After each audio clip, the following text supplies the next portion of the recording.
warahmatullahi wabarakatuh. Alhamdulillahirabbil alamin wa bihi nasta'inu ala umuri dunya waddin. Asyhadu an la ilaha illallah wahdahu la syarika lah wa asyhadu anna Muhammadan abduhu wa rasuluh wa la nabiyya ba'dah. Allahumma shalli wa sallim ala nabiyyina Muhammadin wa alihi wa ashabihi wa man walah. Allahumma subhanaka la ilma lana illa ma 'allamtana wa 'allimna ma yanfa'una wa zidna ilman. Allahumma rabbana atina fid dunya hasanah wa fil akhirati hasanah wa qina adzabannar wa adkhilna al-jannata ma'al abrar ya 'azza wa ghafar ya rabbal alamin.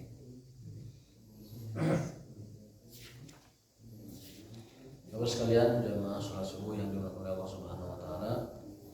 Hari ini kita akan melanjutkan kajian. Sebenarnya ini pengayaan dari kajian Zadul Ma'ad ya. Karena Zadul Ma'ad babnya memang masih terkait saum, i'tikaf dan lain sebagainya. Nanti kita lanjutkan, kemudian kita tutup nanti dengan pembahasan fikih zakat karena sebentar lagi kita akan menghadapi hari-hari berzakat ya. Mungkin ada zakat fitrah, ada zakat mal, ada zakat perniagaan. Itu semuanya hukumnya adalah wajib. Sebagian kita menganggap bahwa zakat itu yang wajib hanya fitrah saja. Itu keliru, itu salah besar. Justru yang dimaksud di dalam Al-Quran dengan khudh min amwalihim shadaqatan itu zakat mal. Kalau zakat fitrah mah zakat jiwa, itu berkenaan dengan puasa. Fitrah itu pelengkap puasa. Kalau tidak fitrah, puasa tidak diterima. Nggak gantung puasanya. Makanya hadisnya itu zakat fitrah itu tu'matun lil fakir wa tuhratun lis shaim. Penyempurna bagi yang puasa dan pemberi makan bagi yang tidak punya makan di hari raya. Itu tujuan zakat fitrah. Tapi yang dimaksud dengan ambillah zakat dari orang-orang kaya itu yang dimaksud bukan fitrah, tetapi zakat mal. Maka mal atau fitrah hukumnya wajib. Fitrah bagi jiwa, mal itu bagi kemampuan telah mencapai nisab. Nanti kita akan rinci satu demi satu. Infak mah bagian dari sunnah, bukan zakat. Infak, sedekah, ya, wakaf, hibah dan lain sebagainya itu bagian dari sunnah yang dianjurkan tetapi tidak masuk dalam kategori wajib. Di bab saum kemarin masih ada yang tersisa yaitu bab al-i'tikaf. Di Zadul Ma'ad pun sama babnya i'tikaf. Wal i'tikafu sunnatun mustahabbah. I'tikaf adalah sebuah sunnah yang sangat dianjurkan. Mustahabbah, dicintai. Walahu syartani. Rukun i'tikaf itu atau syarat i'tikaf itu ada dua. Yang pertama niat, yang kedua bahasa orang nama cicing di masjid. Satu niat, yang kedua al-muqsu, berdiam diri fil masjid, di masjid.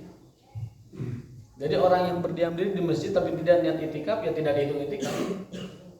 Dihitungnya hanya duduk di masjid saja. Tapi kalau kita duduk di masjid meskipun ngobrol, asal ngobrolnya tidak yang melanggar syariat begitu, itu dihitung i'tikaf. Jadi niat i'tikaf kemudian diam di masjid. Itu dua rukun atau dua syarat i'tikaf. Niatnya punya, kemudian berdiam di masjidnya juga dilakukan. Itu niat i'tikaf. Ada yang niatnya itu beberapa waktu, misalnya saya mau i'tikaf 10 hari misalnya. Maka i'tikaf dihitung dari hari malam ke-21 maghrib, berarti Sabtu sore ya, Sabtu maghrib.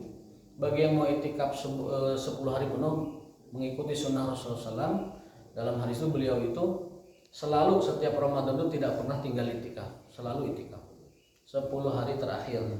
Karena malam-malam terakhir Ramadan yang 10 itu Allah bersumpah dengan kemuliaannya. Wal fajr walayalin asyar. Walayalin asyar dimaksud adalah 10 terakhir malam Ramadan. Itu Rasulullah tidak pernah meninggalkan i'tikaf 10 malam terakhir Ramadan. Bahkan sebelum akhir hayat beliau menambahnya dengan 10 lagi, jadi 20 hari. Jadi di tahun terakhir beliau itu beliau i'tikafnya 20 malam. 20 hari, 20 malam. Kalau sebelumnya itu hanya 10 malam saja. Bagi yang punya niat i'tikaf silahkan nanti Sabtu sore masuk maghrib Ahad ya. Sekarang kan 17 kan ya. 18 itu Jumat, 19 itu Sabtu, 20 itu Minggu. Ya berarti Minggu sore. Minggu sore malam Senin ya. Minggu maghrib masuk malam Senin itu teng maghrib mulai itikaf. Bagi yang niat itikafnya 10 hari mengikuti contoh Rasulullah SAW. Bagi yang tidak punya waktu seperti itu, maka niat itikafnya boleh kontemporer, temporal. Boleh temporal. Maghrib masuk niat, kemudian nanti subuh keluar dari itikafnya. Atau misalkan ba'da isya niat itikaf sampai subuh, atau jam 8 niat itikaf, jam 3 pulang buat sahur, silahkan. Itu namanya niat itikaf yang sifatnya muaqqatan, temporer. Boleh seperti itu. Bagi yang tidak punya waktu itikaf 10 malam penuh, tapi dianjurkan 10 malam itu itikaf standby di masjid secara full, secara lengkap. Bagi yang tidak punya kesibukan, lebih baik itikaf full di masjid. Bawa kasurnya, bawa selimutnya, bawa kalambuna bisa barengit, bawa cacepretna buat rengit gitu. Bawa semuanya, termos, kemudian ketel, ceret, gelas, cangkang sadayana. Ringkit kabeh ka masjid utama. Bagi yang mau niat itikafnya 10 hari, cangkang sadaya ka dia. Di pojok disediakan di sana nanti. Bagi yang mau itikaf full 10 malam. Tapi kalau yang temporer ya enggak usah bawa seperti itu. Cukup di malam itikafnya aja mau kasur, atau tidak perlu bisa geletakan di karpet, ya tidak apa-apa. Ini sunnah yang sangat dianjurkan. Banyak kaum muslimin yang tidak menyadari betapa hebatnya ibadah itikaf. Ibadah itikaf itu luar biasa, sunnah mustahabbah. Berdasarkan hadis riwayat Bukhari ya. Rawal Bukhari, Imam Bukhari meriwayatkan dalam nomor hadis 1922, Imam Muslim juga meriwayatkan dalam sahihnya nomor 1172, an Aisyah radhiyallahu anha anna Nabi sallallahu alaihi wasallam kana ya'taqiful ashral awakhir min Ramadan hatta tawafahullah. Aisyah meriwayatkan bahwa Nabi SAW senantiasa itikaf 10 hari terakhir di malam Ramadan hingga beliau diwafatkan Allah. Summa itakafa azwajahu min ba'di. Kemudian para istri beliau juga mengikuti itikafnya beliau setelah beliau. Dilanjutkan. Artinya apa? Wanita boleh itikaf. Wanita boleh itikaf asal tempatnya memang kondusif begitu. Hijabnya kondusif, tempat mereka menginapnya juga kondusif. Kalau tidak kondusif ya tidak mendukung ya itikaf di masjid saja untuk perempuan ya. Tapi kalau masjidnya siap mengondisikan mereka ya, setidaknya tempat ibadahnya saja. Karena begadang malamnya begitu, itu luar biasa. Itu adalah begadang yang dianjurkan, begadang itikaf. Begadang itikaf itu termasuk begadang yang dianjurkan. Jadi jangan merasa kurang tidur kalau itikaf. Memang itikaf malamnya ibadah.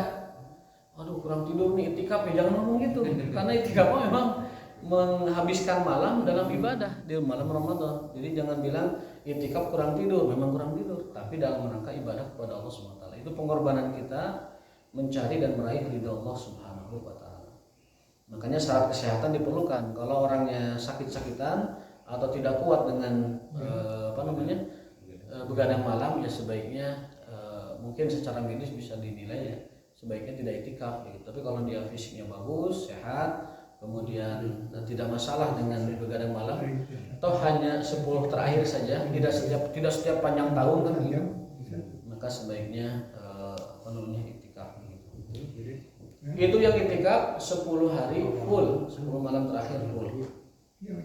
Bagi yang punya kesibukan temporer niatnya temporer. Boleh, itu namanya itikaf temporer. Itikaf temporer. Jadi per kedatangan niatkan itikaf lalu pulang lagi, itu namanya niat itikaf temporer. Tadi sudah disampaikan, ada niat itikaf yang beberapa malam, ada niat itikaf yang muaqqatan sementara, beberapa waktu pulang. Itu diperbolehkan. Jadi ada dua opsi, dua pilihan kita itikaf. Itikaf yang lama atau itikaf yang sebentar-sebentar. Kalau di masjidnya tidur juga itikaf masuk. Boleh. Tidur itu bagian dari kegiatan itikaf. Bawa kasur. Makanya tadi saya bilang bawa kasur, bawa kalambu, bawa obat nyamuk, bawa cacepret dan segala macam supaya aman begitu dari gigitan nyamuk. Pindah tidur pun kalau di masjid itikaf namanya. Pindah tidur di masjid itu namanya itikaf. Hanya saja akan berbeda dengan orang yang tidurnya di masjid niat itikaf dengan yang tidurnya dengan yang di masjidnya ibadah gitu aja. Jadi tidur di masjid kalau niat itikaf itu dihitung itikaf. Cuman bedanya kalau dengan yang tidak tidur, yang ibadah yang sholat, tentunya lebih afdal yang sholat gitu. Afdal baca Quran. Jadi jangan meremehkan orang yang itikaf. Wah kamu sare wae di masjid ya nggak apa-apa. Karena sare itikaf begitu. Hanya saja keutamaannya dia kalah dengan orang yang itikaf di masjidnya baca Quran dan itikaf di masjidnya untuk sholat. Jadi sekali lagi apapun nanti kondisinya di masjid niatkan itikaf. Mudah-mudahan itikafnya ibadah semua. Tapi kalau selang-seling ibadah tidur ibadah gitu, yaitu masih lebih baik daripada tidak ibadah tidak itikaf kan begitu. Wala yakhruju minal itikaf al-mandhur illa lihajatin. Ada itikaf yang wajib. Ada itikaf yang wajib yaitu itikaf yang dinazarkan. Dia pernah bernazar, saya bernazar kalau misalkan lulus naik pangkat mau itikaf di masjid 5 hari atau 10 hari, nah itu itikaf wajib. Orang itikaf wajib mah sama sekali tidak boleh keluar dari masjid. Kalau orang nazar mau itikaf tidak boleh sama sekali dia keluar masjid. Kalau keluar masjid batal hukumnya dan mengulang lagi itikafnya. Jadi kalau nazar tuh makanya kalau nazar jangan yang berat-berat. Nazar penuh hampang, kalau naik jabatan saya mau botram 40 orang di masjid kan lebih ringan begitu. Kalau saya naik pangkat saya mau botram sama keluarga besar, nah itu niat itikaf, niat nazar yang ringan gitu. Tapi kalau nazarnya saya mau puasa 7 hari, nazarnya saya mau itikaf 10 hari, berat, khawatir tidak bisa melaksanakannya.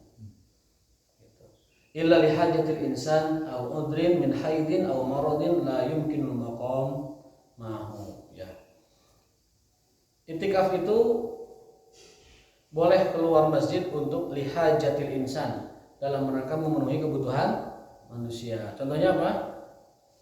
Buang hajat. Contohnya misalkan kalau dia tidak disediakan sahur, ngambil makan sahur. Kalau dia tidak disediakan MCK-nya, boleh pulang ke rumah untuk MCK dan sebagainya.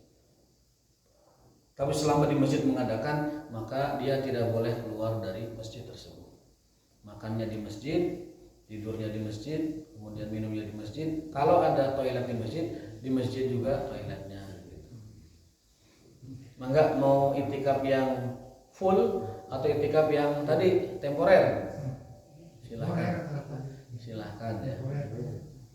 Jam 11 sampai jam 3. Itu sunnah Rasul, tidak pernah beliau tinggalkan. Kalau Nabi saja yang nggak punya dosa itikafnya rajin, masa kita yang belepotan dosa itikafnya nggak ada saputing-puting acan kan begitu. Minimal malam 27 minimal malam 27 tidak ditinggalkan. 21, 22, 23, 24, 25 oke lah masih belum semangat. Nah 27 mah wayahna itu harus di gaspol malam 27. Kapan? 27 kalau minggunya itu malam Senin itu 21, berarti malam Selasa 22, malam Rabu 23, malam Kamis 24, malam Jumat 25, malam Minggu berarti. Malam Minggu yang berikutnya. Itu 27. Karena itu malam yang paling sangat diduga dicurigai, difirasati, diyakini sebagai malam qadar. Dan dalam hadis Ibnu Mas'ud radhiyallahu ta'ala anhu meriwayatkan bahwa Nabi SAW pernah bercerita tentang malam qadar dan itu adalah malam 27. Wa yabtulu bil wat'i. Nah ini pembatal itikaf itu adalah bersenggama. Jadi wayahna keur itikaf mah Allah berfirman khusus wala tubashiruhunna wa antum aqifuna fil masajid. Jangan berhubungan badan suami istri saat kalian itikaf. Wayahna itikaf mah ulah nyelang ka rumah. Itikaf mah ulah nyelang ka bumi wayahna. Da kalau sudah niat itikaf kecuali niatnya itikafnya temporer. Nah, saya mah tidak niat itikaf tiap hari. Nah, beda lagi kalau itu. Wios eta mah sumpingna tos sapertemuan gitu sawios eta mah.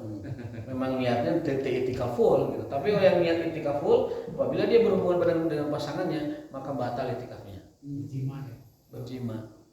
Ya, berjima itu membatalkan itikaf. Itu mah Allah berpesan khusus wala tubashiruhunna wa antum aqifuna fil masajid. Jangan dekati pasangan kalian saat kalian itikaf di masjid. Jadi ulah orang gitu nyelang jam 11 heula gitu. Nah, gitu. Ya itu beres, mungkin bab tasawuf dan iktikaf sudah selesai. Kita masuk ke pembahasan berikutnya, Ini yaitu fikih zakat. kapan tahunya bahwa ini sedang malam qadar? Kalau malam qadar secara kepastian tidak ada yang tahu, hanya Allah yang tahu malam qadar itu. Tetapi dari pengalaman para sahabat menyimpulkan dari banyak hadis itu ada beberapa tandanya. Di antaranya adalah hudu'u al-jaw. Cuaca itu adem, tenang. Salamun hiya hatta matla il fajr. Malam itu malam yang salam. Karena malaikat itu berdatangan berturun-turun ke bumi di malam itu. Karena malaikat itu turun ke bumi, banyak yang turun ke bumi, maka otomatis bumi menjadi adem dan menenangkan. Jadi salamun hiya hatta matla'il fajr itu artinya malaikat pembawa kedamaian itu turun ke bumi. Menjadi jiwa ini tenang dan nyaman. Pokoknya di malam itu ibadah itu terasa nikmat aja. Itu cirinya. Kalau masalah Siti Aisyah kan hanya ke Rasul Ya. malam qadar itu. Apa yang harus dibaca gitu? Ya, doa yang dianjurkan Nabi SAW dalam malam qadar itu adalah Allahumma innaka afuwun tuhibbul afwa fa'fu anni. Tanpa karim. Tanpa karim. Allahumma innaka afuwun tuhibbul afwa fa'fu anni. Baca sebanyak-banyaknya di malam qadar. Banyak-banyaknya. Mau ditambahin karim, mangga tambahin karim. Tapi kalau merujuk kepada hadis aslinya itu afuwun saja. Allahumma innaka afuwun tuhibbul afwa fa'fu anni, sebanyak-banyaknya. Kita memohon al-afwa. Al-afwa itu apa? Al-afwa itu adalah pengampunan dan penghapusan. Supaya dosa yang sudah diampuni dan jejak bekas-bekas itu juga dihilangkan, dibersihkan. Lalu setelah itu diberi semangat untuk beribadah. Itu makna dari al-afwa.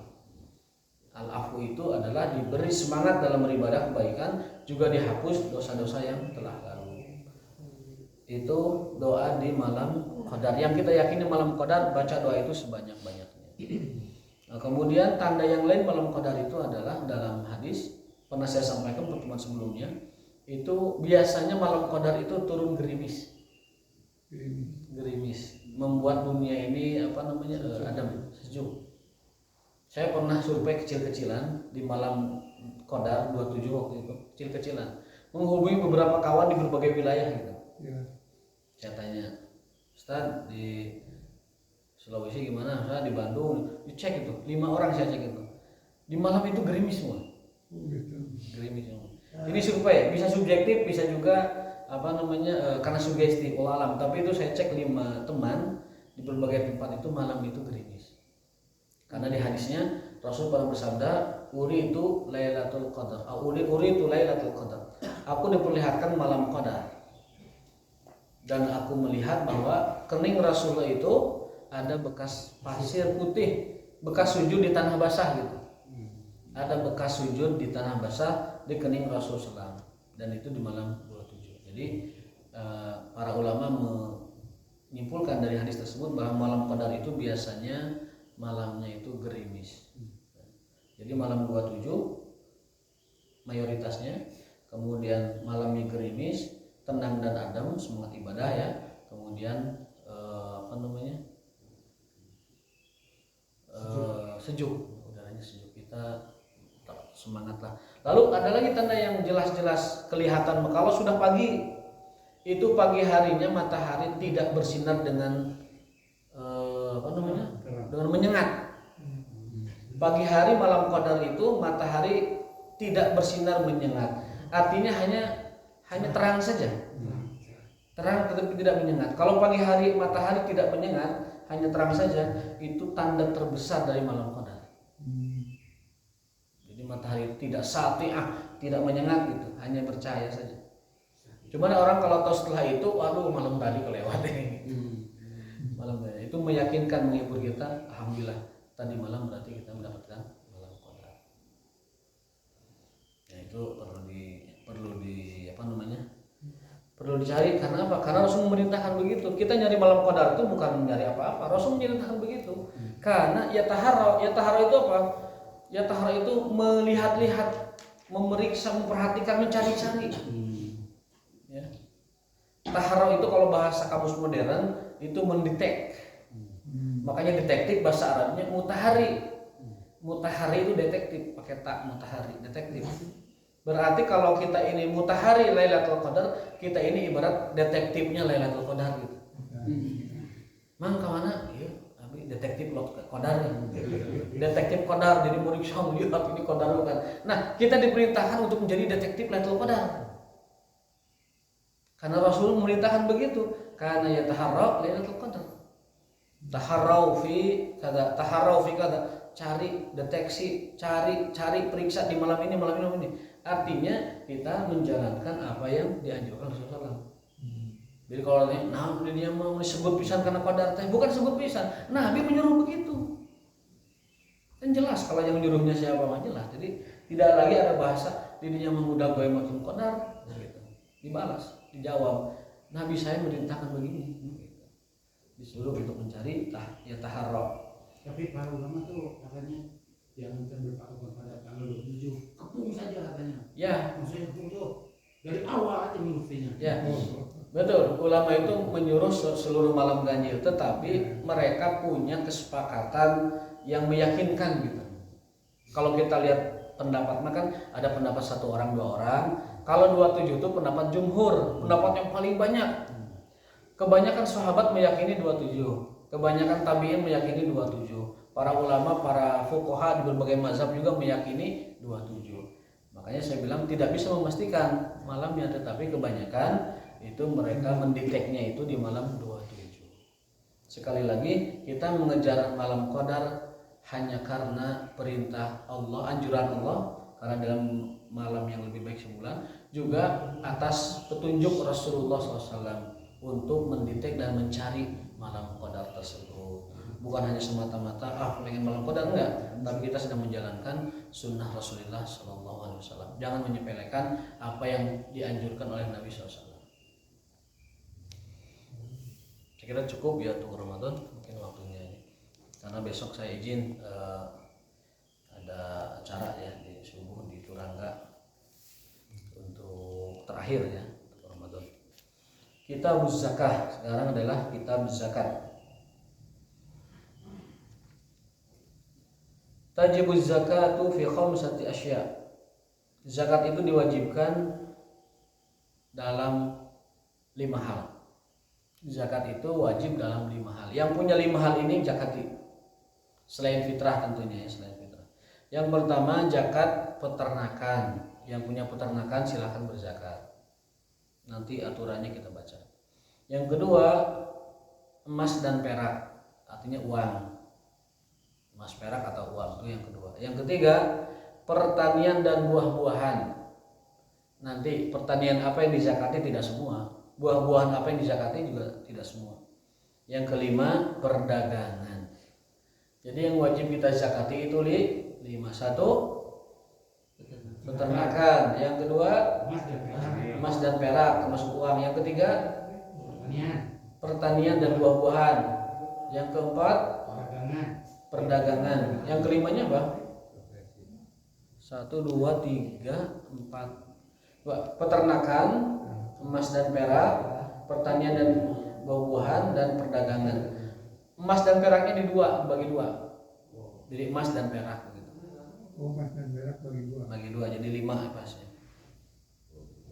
Peternakan, emas, perak, kemudian pertanian dan buah-buahan, kemudian perdagangan. Bagi yang punya 5 ini, perhatikan, barangkali sudah mencapai nisab, keluarkan zakatnya. Perak berapa ya? Perak itu 200 gram. 200 gram. Kalau emas itu 85 gram emas. Murni berarti 85 jutaan. Nisab emas itu 85 juta. Kalau orang punya nisab emas 85 juta,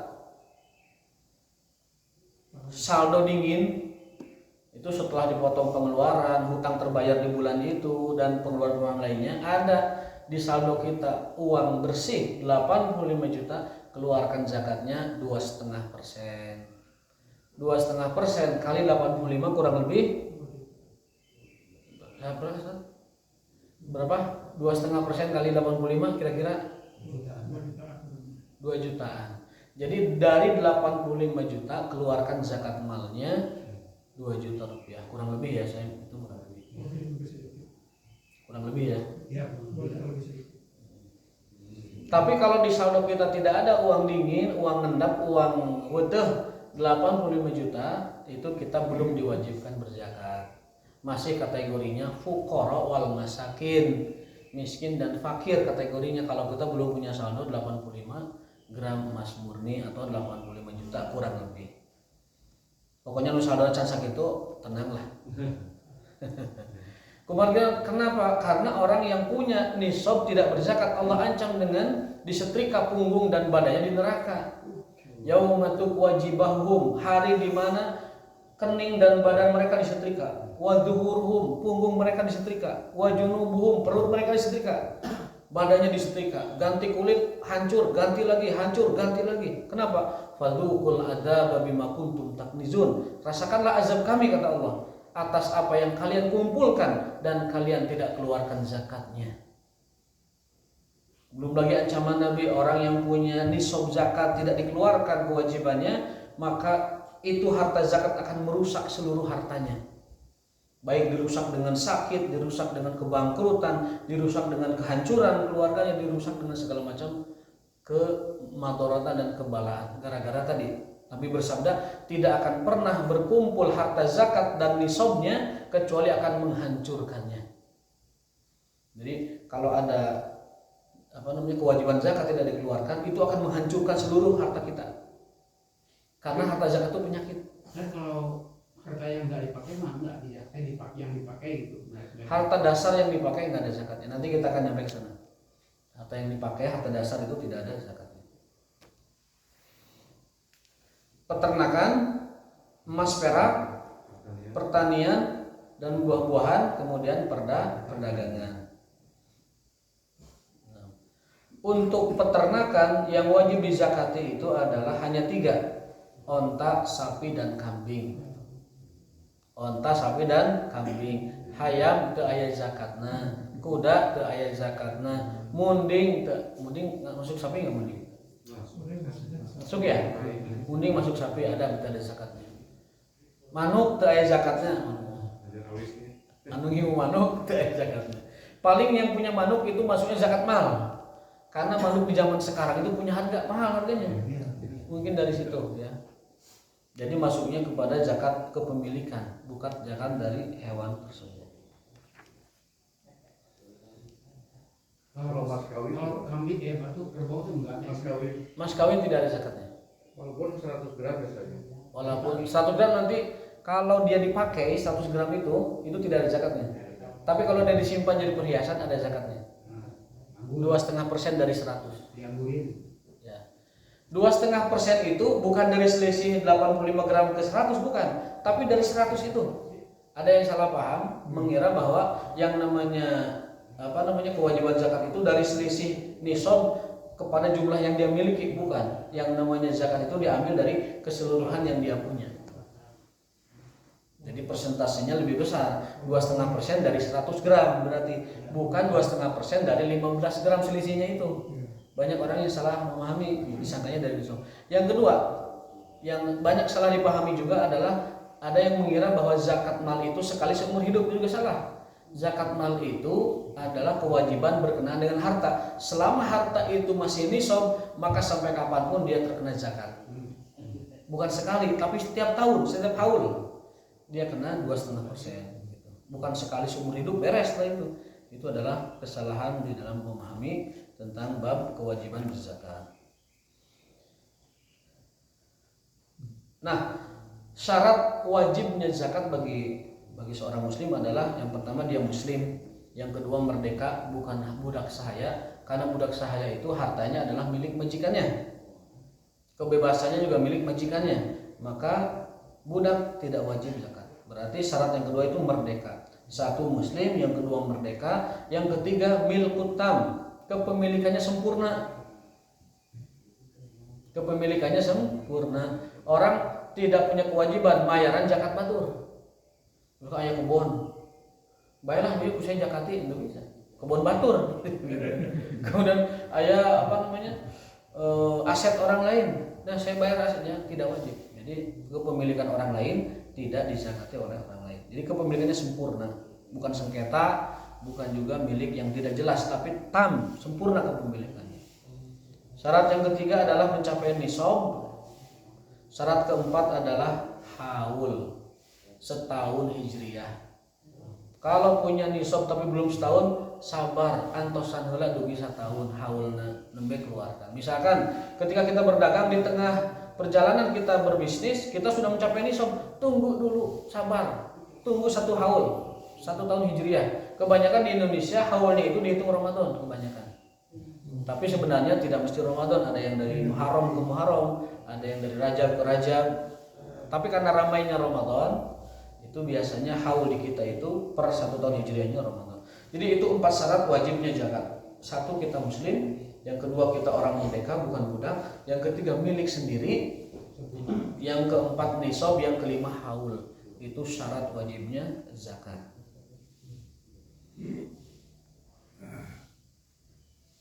Kita rinci satu persatu.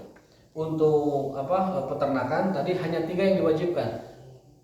Onta, sapi dan kambing. Onta itu kalau 5 ekor maka zakatnya 1 ekor kambing.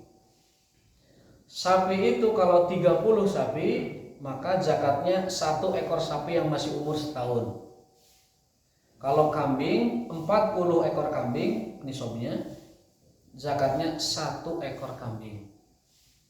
Jadi yang sudah punya 5 ekor unta zakatnya 1 ekor kambing. Yang sudah punya 30 sapi zakatnya 1 sapi muda setahun umurnya. Yang sudah punya 30 kambing zakatnya 1 kambing. Jadi kecil sebenarnya. Dari 40 kambing diambil 1 itu kecil. Dari 30 sapi diambil 1 yang masih muda itu kecil. Dia tidak memberatkan zakat itu. Kemudian untuk zakat pertanian dan buah-buahan, nah ini kekhususan. Untuk pertanian dan buah-buahan tidak berlaku haul. Itu mah haulnya ketika panen. Panen menghasilkan langsung keluarkan zakatnya. Berapa nisabnya? Kurang lebih 639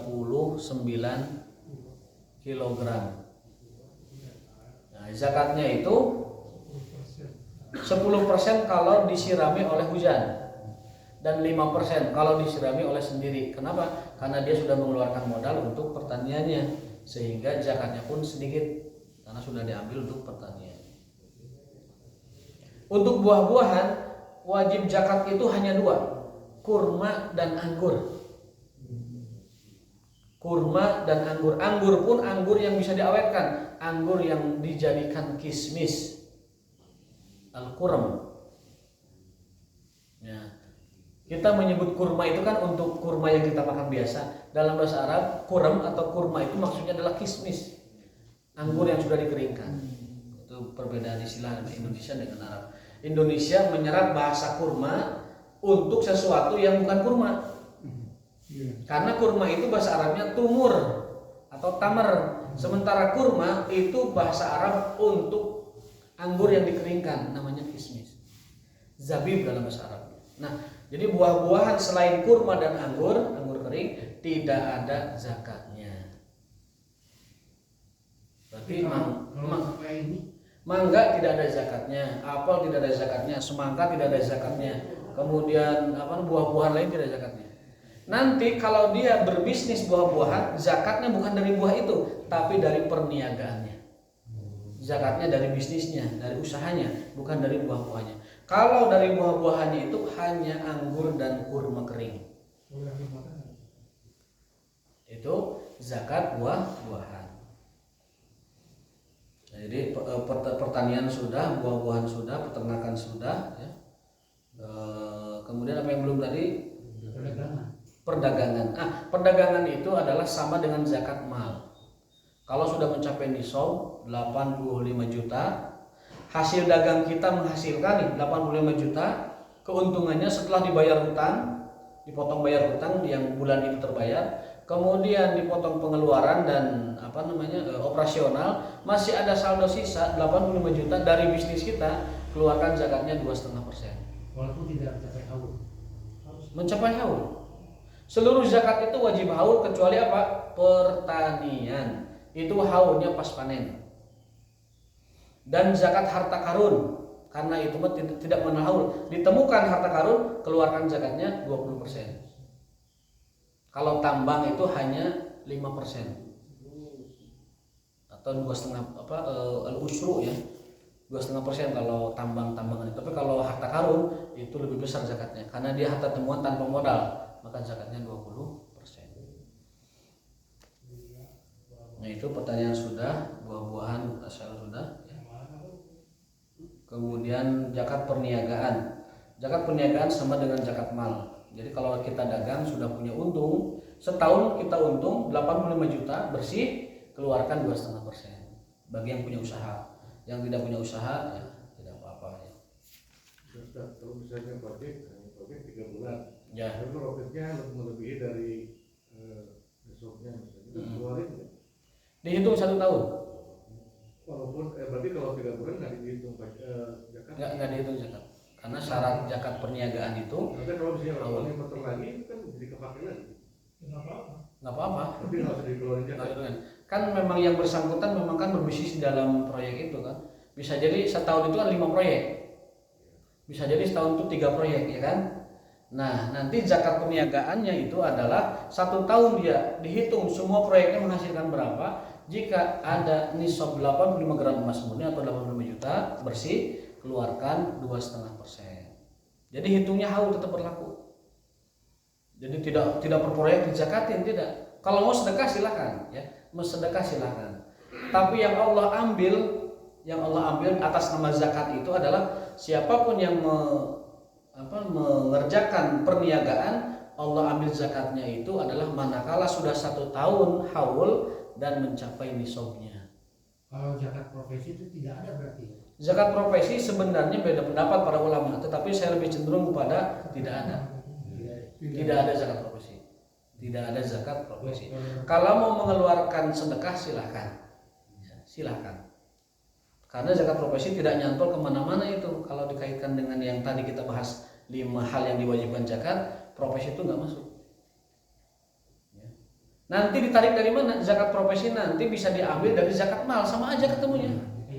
Ketemunya sama aja. Profesinya tidak dihitung, diambil dari mana? Contoh begini, karyawan dia bergaji UMR, misalkan 3 atau 4 juta. Kemudian dia harus cicilan motor, harus nyewa kontrak buat keluarganya, makan buat keluarganya. Nanti setahun saya yakin itu kalau UMR saya yakin kalau nggak hemat habis uang itu. Habis. Bahkan masih ada hutang. Gitu. Masa kita membebani orang yang berprofesi sebagai pekerja, dia sendiri pusing mikirin hutang, ditarik lagi zakatnya. Nah itu tidak pas. Bahkan ada yang mengatakan zakat semacam itu disebut dengan perampokan. Kalau dokter, profet apa tuh sarjana hukum apa? Advokat, acara. Iya, makanya yang seperti itu bisa diambil dari zakat mal. Zakat mal nanti di akhir tahun kan para profesional ini kan menghitung hartanya kan. Oh, setahun haul ini saya sebagai lawyer, saya sebagai dokter, saya sebagai konsultan. Oh, nyampe nisabnya 85 juta. Atau lebih, saya punya 100 juta nih keuntungan, maka 2,5% diambil dari 100 juta itu. Keluarkan zakat malnya. Jadi zakat profesi itu tidak ada. Nanti keambilnya di zakat mal kalau sudah nisab. Kalau atas nama profesi, kasihan teman-teman yang bergaji UMR. Tidak akan ikhlas dia ditarik zakatnya. Kalau UMR itu hanya cukup untuk menghidupi hidup dan keluarganya. Tidak cukup. Tidak akan cukup. Bahkan kebanyakannya masih punya hutang. Coba saja kita survei aja kecil-kecilan. Pas Idul Fitri, tanya Kang, seberapa gaji? Misalkan sekian. Nyesat 85 juta. Wah, borah usah. Nu aya oge masih aya hutang. Motor cicilan dan ini kontrakan harus dibayar dan segala macam. Itu berat. Itu berat bagi mereka. Nah, kemudian zakat mal sekarang. Zakat mal itu ya 85 gram emas atau isyruna miskolan, 20 miskol, tetapi dalam bahasa kita itu 85 gram emas murni setara dengan 85 juta rupiah. Kalau harga emas murninya diantam 1 juta. 2 juta. Nah, sekarang berapa? 2 juta. 2 juta, oh lebih besar lagi berarti. Lebih besar lagi. Wa fi hirukul usri diambil 2,5%. Tepat kan? Masih sejuta anak. Masih sejutaan, masih sejutaan. Enggak, 2 juta. Kalau yang saya tahu belum, Iya. 1 juta koma satuan masih. Masih 1 juta. Masih 1,2 paling. Wa huwa nisfu misqali fiha wa fi mazad bi hisabihi wa nisabil waraq 100 dirham. Nah, untuk perak 200 gram perak. Saya kurang tahu perak sekarang berapa harganya. Kalau tidak salah 150.000 kali 200 berapa lah. Hampir mendekati zakatnya emas juga. Wala tajibu fil hulil mubah zakatun. Ini keterangan yang tadi ditanya oleh Bapak tadi. Perhiasan wanita, istri kita, anak kita, ibu kita yang pakai perhiasan tidak ada zakatnya. Yang dizakati mah ada emas nganggur, numpuk, ngadungkuk, tadi dipakai. Nah itu dizakati. Yang dipakai mah itu emas dasar, emas kepemilikan, tidak ada zakatnya. Wala tajibu fil huli, tidak ada kewajiban zakat fil huli dalam perhiasan al mubah yang dimubahkan, yang dipakai zakatun, zakatnya tidak ada. Kecuali yang di luar yang dipakai, misalkan cincin sudah punya, kalung sudah punya, ini sudah punya, masih ada emas numpuk, nah itu dizakati. Tapi yang sehari-hari dipakai itu tidak dizakati, dikeluarkan dari nisab zakat. Tapi kalau ganti-ganti misalkan sama kalungnya agak 2 hari ini ganti ini. Nah ditanya nuraninya, itu sebenarnya mana yang jadi koleksi, mana yang dipakai. Gitu. Kalau satu panci emas dipakai terus, itu mah dia mah itu muslihat sebenarnya. Ngakalin supaya zakat dipakai tiap hari berbeda-beda gitu. Saya kira kita bisa menilai sendiri mana yang memang reguler dipakai, mana yang tambahan gitu. Simpenan. Ya waktunya habis ya, dikit lagi mungkin.